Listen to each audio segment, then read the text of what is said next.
कहानी की शुरुआत में हमें एक न्यूज़ चैनल से पता चलता है कि डॉक्टर्स ने एक वायरस को मॉडिफाई करके कैंसर का इलाज ढूंढ लिया है, पर इस वायरस का असर उल्टा पड़ गया है, जिससे कई लोगों की जान चली गई है। और जो लोग नहीं मरे उनमें से अधिकतर लोग ज़ॉम्बीज़, जिन्हें डार्क सीकर्स भी कहते हैं, में बदल गए हैं। इसके 3 साल बाद हम न्यूयॉर्क शहर को देखते हैं, जो कि पूरी तरह से बंजर और सुनसान दिखाई देता है, जहां हमें सिर्फ एक इंसान, डॉक्टर रॉबर्ट नेविल, और उसकी डॉग सैम दिखाई देते हैं। रॉबर्ट हमेशा की तरह सैम के साथ शिकार पर निकला होता है। वो बीच बीच में टाइम भी देखते जाता है, क्योंकि उसे अंधेरा होने से पहले वापस अपनी जगह लौटना होता है, क्योंकि ज़ॉम्बीज़ या यूं कहें डार्क सीकर्स अंधेरे में ही बाहर आते हैं, क्योंकि रोशनी से उनकी स्किन जलने लगती है। रॉबर्ट जिस हिरन का पीछा कर रहा होता है, उससे पहले शेर उसका शिकार कर लेते हैं और कुछ ही देर में अंधेरा होने वाला रहता है, इसलिए रॉबर्ट को खाली हाथ ही लौटना पड़ता है।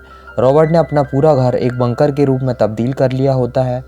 उसने अपने घर को सारी खाने पीने की चीज़ें और ज़रूरत के सामान से भर रखा था। शाम होते ही वो पूरे घर के सभी दरवाजे और खिड़कियों को सील पैक कर देता है और सैम के साथ सहमा और डरा हुआ टब में ही सुबह होने का इंतज़ार करता है। रॉबर्ट को अक्सर फ्लैशबैक्स आया करते थे, जिसमें हमें पता चलता है कि रॉबर्ट की वाइफ जोई और उसकी बेटी मार्ले एक हेलीकॉप्टर दुर्घटना में मारे गए थे। सुबह होते ही रॉबर्ट फिर से काम पर निकल जाता है।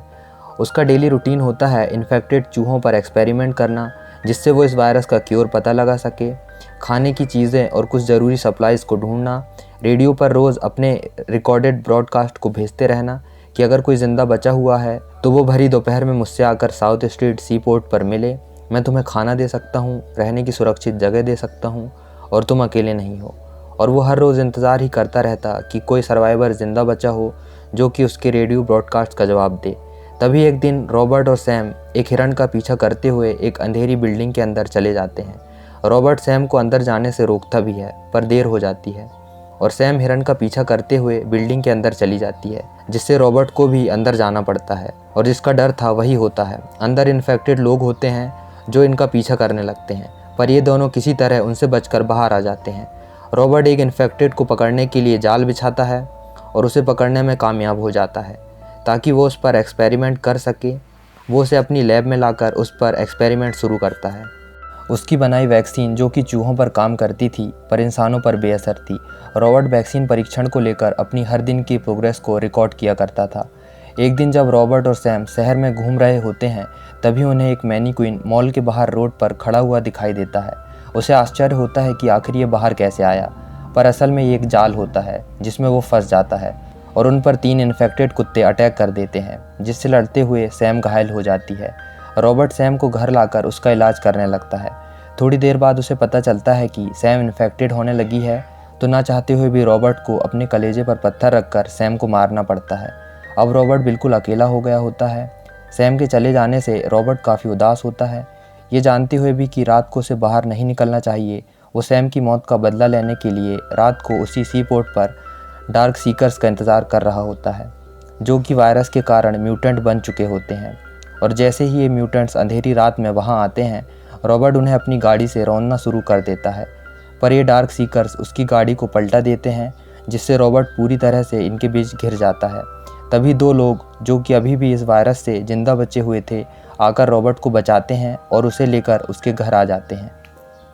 और रॉबर्ट के पूछने पर कि वो दोनों कौन हैं, उनमें से एक, जिसका नाम एना होता है, उसे बताती है कि वो और ईथन मैरीलैंड से आए हैं, रॉबर्ट के भेजे वो रेडियो ब्रॉडकास्ट सुनने के बाद। साथ ही एना उसे ये भी बताती है कि वो दोनों बैथल वॉरमाउंट के कैंप जाने वाले थे, पर इस ब्रॉडकास्ट को सुनकर वो यहाँ आए। पहाड़ों में बने उस कैंप में अभी भी लोग जिंदा और सुरक्षित हैं। इस बात को लेकर रॉबर्ट एना से बहस करने लगता है कि ऐसी कोई जगह नहीं बची है जहाँ लोग जिंदा हों। एना कहती है ऐसी जगह सच में है। डार्क सीकर्स पहाड़ों की ठंड बर्दाश्त नहीं कर सकते। रॉबर्ट की हालत कुछ ठीक नहीं होती। वो उनसे कहता है कि वो कुछ देर के लिए अकेला रहना चाहता है। कुछ देर बाद रॉबर्ट उनके साथ कंफर्टेबल हो जाता है। एना उसे इस शहर से निकलने का प्लान बता रही होती है। रॉबर्ट कहता है मैं कहीं नहीं जा रहा, ये चीज़ यहीं शुरू हुई थी और मैं इसे यहीं ख़त्म करूँगा और मैं ये कर सकता हूँ। वो एना को अपने द्वारा पकड़ी हुई वही डार्क सीकर्स दिखाता है जिस पर वह एक्सपेरिमेंट कर रहा होता है। एना रॉबर्ट को उनके साथ उस सुरक्षित कैंप पर चलने के लिए कन्विंस करने की कोशिश करती है, पर रॉबर्ट अभी भी मान नहीं रहा होता। वो कहता है सब खत्म हो चुका है, कहीं कुछ नहीं बचा। तभी उन्हें डार्क सीकर्स के आने की आवाज़ सुनाई देती है। जब एना रॉबर्ट को लेकर घर आ रही थी, शायद तभी इन्हें इनके घर का पता लग गया। रॉबर्ट जैसे ही बाहर देखता है, उसे डार्क सीकर्स का पूरा झुंड इनकी तरफ आता हुआ दिखाई देता है। वो एना से सारी लाइट्स बंद कर देने को कहता है, पर देर हो गई होती है। ये डार्क सीकर्स इनके घर के अंदर घुस चुके होते हैं।